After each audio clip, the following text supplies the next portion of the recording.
Talismanic Heroes is a light version of Root, I would say. It's completely asynchronous. The cards have different abilities depending on what you have, depending on what you're going for. Every single card is a different kind of variant and version of Alice. There are some duplicates. I had a good time. I had way better of a time than I was expecting to. Sometimes these Japanese art styles are just, easy pulls to get people who are like weebs to buy the game like me. Or at least play the game like me, and that's exactly why I wanted to play it. But the game ended up being like pretty asynchronous. I liked it. I had a good time with that, and depending where you place your tiles on the board, and it was like a war fighting type stuff. I can't really explain too much of the game because it's been a little bit since I played, and I've only played one time for a couple hours, but I very much wanted to play it again. It didn't take long. It had the full asynchronous feeling of Root, except it was very light of Root. So still like a light medium game. But if you like that vein and your players think Root's too complicated, check out Talismanic Heroes. Number 14 is Bullet. Technically, I put Bullet star, but Bullet as a whole is a great and maybe one of the best, if not the best, dexterity games I've ever played. Bullet is a game that is a bullet hell board game, if you can believe it or not. Based on Level 99, Level 99 is known for doing some IP games, but this is their own unique anime-based IP game, which does not sexualize any of the characters, which is a great thing, because it's still anime, still waifu, but no sexualization. They have a lot of expansions, and what you do is, it's a bag builder. Unwillingly, your bag is full of bullets. You're going to pull a bullet out, and depending on the color, put in a color of that column, and move it that many spaces down, depending on the number of the bullet that you pulled. So if you pull out a yellow 3, you go to the yellow column and put it 3 spaces down. This is also fully asymmetric, depending on the character that you have. You interact with the game completely differently. Some characters will allow you to change your color rows. Some will allow you to place it wherever you want. Some things will allow you to roll a dice to determine how you clear bullets, because placing the bullets is one thing you do. Now you have to get rid of the bullets from your screen, or visor that they call it. You have cards and abilities, depending on whatever character you have, that allow you to utilize your star power or your AP, whatever they call it, to move down your AP and clear bullets off in different ways. Sometimes it's a deck of cards that allow you to make certain patterns to clear out. Some things you have to do, some things you're able to do. Sometimes it just says remove a bullet if you use this. Sometimes it might say swap bullets to allow you to fulfill different kind of recipes in that deck. So overall, I think it's a very replayable, tons of characters. There's a cooperative boss battler mode, which is apparently really fun. There's a video game version of it now if you want to check it out and see what I'm talking about on Steam. But all in all, Bullet is one of the most surprising games I've ever played, truly. Number 13 is Arks. Speaking of Root, another game in that category by Leader Games, which is the same company who published Root, is Arks. It is their space game, trick-taking game. In Arks, the name of the game is you can't do anything you want. You have to do based on the suit of the card that was already played, and then you can either pivot, which is using the card ability you want but do less actions, or beat that suit, which is playing a card value of a higher number in the same suit that allow you to do more actions of that suit. So it's kind of difficult to do anything you want to do, but it's a nice war game. There's an expansion called the Blighted Reach, which is what makes this game so high. Arks is a good game, but the Blighted Reach expansion, which adds a whole campaign to the game, made it way better.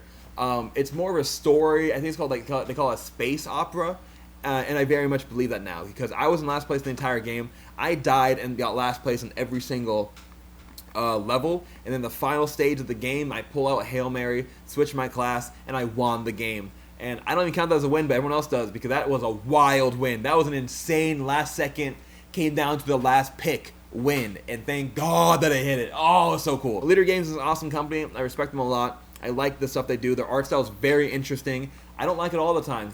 I like it in Root. It's interesting in Ark, so I kind of do like it, but I did not like it in Fort. But I would like to see more games by them. Ahoy is a game by them that I need to put in this list. Ahoy is also good art, of the same type of art. But I'm excited to see what Leader does next. Number 12, we have Blazon, another 25th century game. I don't know why I ranked so many 25th century games. The list was alphabetic, and I just grabbed a bunch of random ones, which is why you see a bunch of A's, B's, C's, D's, and Z's on here. But yeah, this is a 25th century game called Blazon. It is a game that is hard to learn by using the proper terminology. But it is it's a tile placement for sure, because you're creating a shield crest and like a family insignia, basically, in old European times. There's a lot of technical terms you can use, but honestly, you just call it something else, and the game gets a lot easier to learn. If you don't, you're going to have to learn French in order to play the game properly. But yeah, Blazon, check it out if you like tile placement games. I really don't have too much to say because I played it 2 years ago, and I don't remember every detail of it, but it is number 12 because I've been making the list for a while now, so there you go. Number 11 is Zoo Tycoon, the board game. Again, video game IP fanatic here, but I love the theme of having animals. Every time I play D&D, I try to go for an animal army. In my house, I've always dreamed of having animals. I want to be a vet growing up. I love animals. I love animals so much. That Zoo Tycoon was a great game to play on the PC as a kid, always having zoos, making enclosures, getting business mind involvement, because I also love business. I love running businesses. It's a great thing. It's the biggest perk of being alive for me. Well, one of them at least. And Zoo Tycoon, the board game, was a great game through and through. Way too long of a teach. If you want to see my full thoughts on that, go ahead and go to the description of this video, go to my channel, and look at my Zoo Tycoon board game I released yesterday. But I released my review of it yesterday, so go ahead and check that out. But all in all, I think it's a really good game. I just would never want to teach that game a day in my life, TLDR. So it earns its spot at number 11, easily. Number 10 is Zuvatus. Oh my gosh. I would be so proud if I designed a game anything like this. It's a game of pure negotiation, which turns so many people away to it, but it's such a light game. The rules are very simple. Go ahead and grab one of your workers and put it somewhere in the bottom row. Or call for a vote of wherever your workers are and try to vote yourself to the next location. You need a majority of the spaces to vote to the next location. So it's a space of 5. You need at least 3 people to vote to the next location, including yourself. You can pay for votes. You can bribe people for votes. You can try to negotiate deals. And in order to win, you have to have the most amount of money. But in order for the game to end, you have to have the spaces at the top of the zoo filled. Why is that important? Because if you don't get one of your workers to the top of the zoo, you can't even win the game regardless how much money you have. And that's so punishing, but so interesting. I want that known. Oh my gosh, I'm so hyped. I'm so excited to play more negotiation strict games like this. So that is why Zuvatus gets number 10. Number 10 spot currently. Number 9 is one of my wife's favorites of all time, and I do like the game a lot. The priority might adjust a little bit, but it is Distilled. Distilled is a game by Paverson Games. If you don't know, they have 2 expansions. It's a game about distilling alcohol. It is a push your luck kind of hand builder resource management game through and through. But your aim is to have the most amount of money by the end of the game by making the highest quality spirits or whatever your strategy might be. There's a strat to just produce like low valued, super sugary spirits, which gives you a lot of coins, or produce like high value that costs you more for the recipes, but you're able to get higher, more amounts of end goal objectives and stuff like that by the end of the game. There's a lot of ways to get points in this game. The games are so tight, you can get like 121 to 122, or sometimes they tie and you have to go to the tiebreaker. It's very interesting. But this game's a fun game. I love push your luck games. I love ways you can mitigate it. I love that you can hire employees a little bit. I love the shared market space. Now there's a public one. There's guaranteed ones you can always get at the bottom that you can trade ingredients out if you have too much money. It's nice. It's a good game, and I'm excited to play Luthier, which is their next game in their line, which it just speaks to me on every single level. Yeah, good game, Distilled. Next up, number 8, we have Bloodborne, the card game. Now, this one has nothing to do with the IP, and it is an IP game, right? But it is not good because of the IP. It's good because it's a good game. In this game, it is a hand builder where it's also semi-co-op, which is one of my favorite genres of gaming. In this game, you are collectively working on a singular enemy. You have 1 round to kill the enemy. Everyone who kills the enemy or does damage to the enemy in that round that it is killed will increase a trophy on your trophy track. You have 3 different trophy tracks. I've played it. Very interesting. Much more accurate to the game than the board game, in my opinion, because the board game is cooperative with a weird story on it. This game is strictly you're in a dungeon or you're in a dream. I forgot what it's called. You're in a challenge dungeon. In the challenge dungeon, whoever has the most blood can get out. The rest has to be stuck there. So you really are just individual hunters trying to survive. And I think it's so cool. The expansion just makes it so much better. With I think the async abilities or the asymmetrical abilities in the expansion are kind of wonky and way too leaning one or another. They single-handedly sometimes decide who wins or loses the game. But the items that are added and the monsters and the creatures are just so cool. So if you like Bloodborne and you kind of like board games of any kind, 100% check out Bloodborne, the card game. Number 7 is Dungeon Kart. Back to Brotherwise Games with Boss Monster. They made a Mario Kart board game called called Dungeon Kart. In Dungeon Kart, your aim is to do one full lap, and the map doesn't look that big. When you realize the rules of the game, you realize how big the map actually is. In the game, you have to spend points to go forward, turn, drift, whatever it might be, and when you run over items, depending on what placement you're in the game, you will get better or worse items. You'll draw from specific decks. There's blue shells, there's bomb-bombs, there's peels, there's heroes that can just swing at you. There's different rules, there's shortcuts, there's terrain, there's different kind of cart types, different abilities from the different monsters you select at the beginning of the game. It's a fun time. So if you like seeing video game themed art, and by the way, it intentionally looks kind of bad technically because it's taking place in the style of Diddy Kong Racing, Super Mario 64. It stays in line with being true to what the homage of the game is, which is so cool. And keep that in mind when you play it. Keep that in mind when you play it 100%. But otherwise, great job. Number 6 is DC deck building. This one I put specifically metal, but now I have the multiverse box, so I have so many different versions of the game, and I think that the entirety of DC deck building is so fun.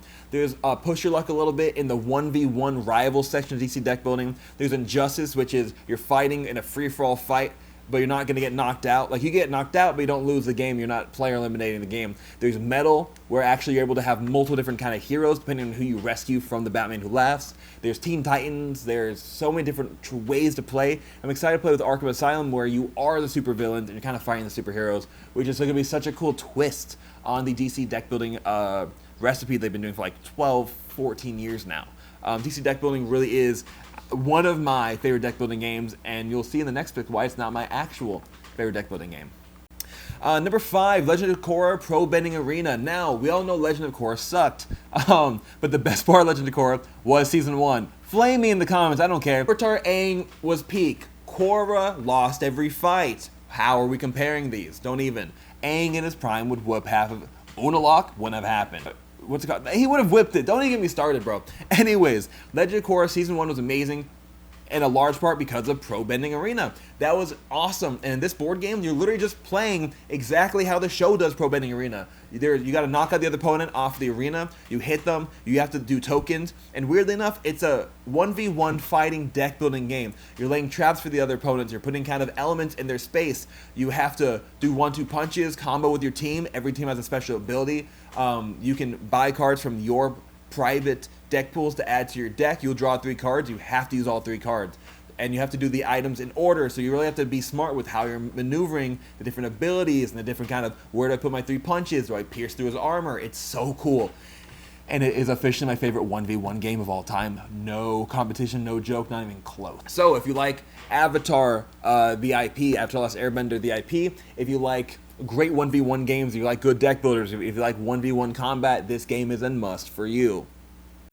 Number 4 is Evergreen. My wife described Evergreen as the most beautiful board game physical design she's ever seen, and I have to agree, it's definitely peak. In a white board with a nice array of pretty colors on a map, you're going to build the best world possible, the best environment and biome you possibly can.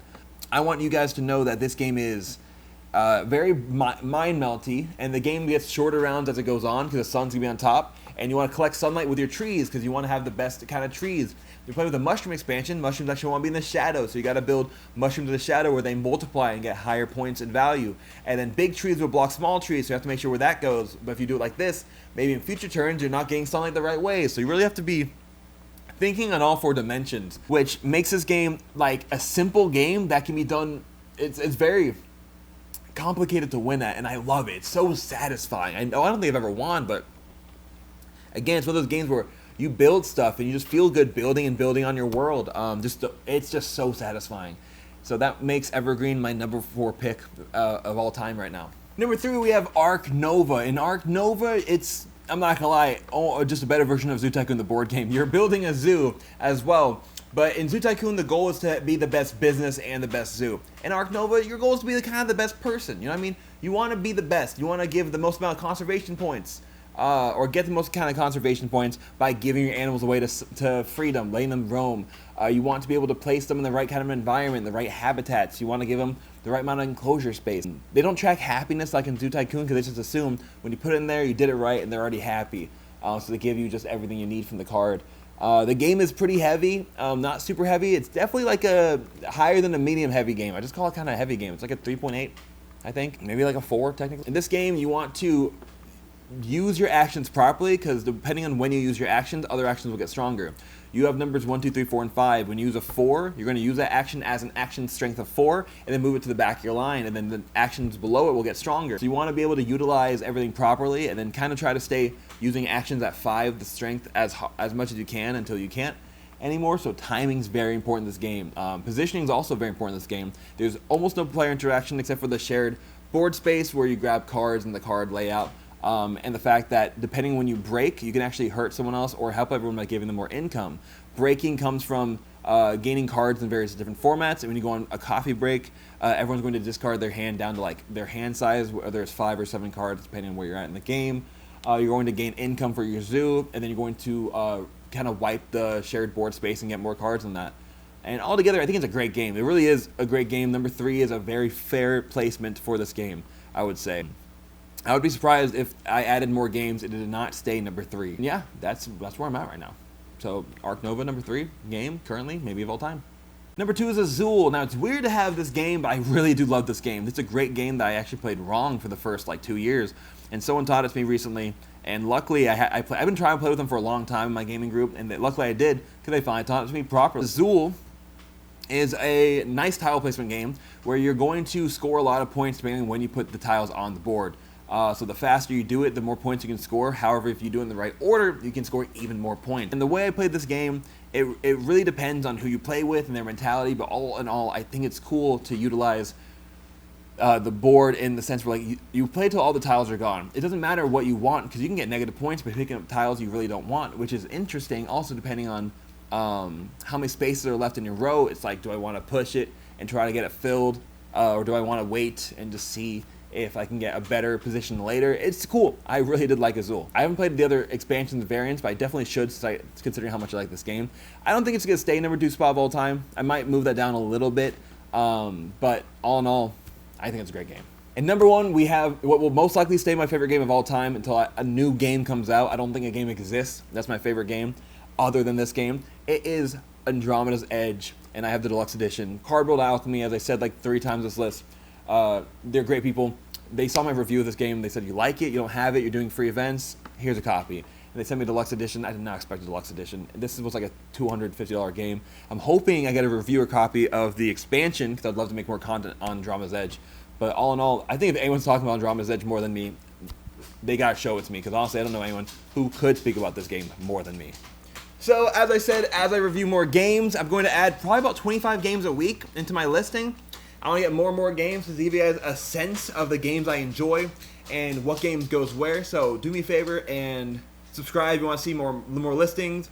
My logic, I'll be doing before you buys for all the games I can. I'm trying to do at least 100 before you buys a year, which is like 100 game reviews for me. You keeping my opinion as far away from the components as possible. But yeah, that's everything. Thanks for watching. Thanks for contributing to my livelihood in my life. If you want to support more, just drop a comment and say hi. If you live in Orlando, Florida, we do free board game events every single month. Go ahead and go to my Facebook group, Gaming Caravan, to check out more of those Facebook events. We have a Kickstarter coming out. We do Kickstarters all the time, which you can find on my profile on Kickstarter, in the description of this video, or in the comments section. But thank you. Hope to see you later. Peace, have a great day. God bless. And I hope to see you at a table soon.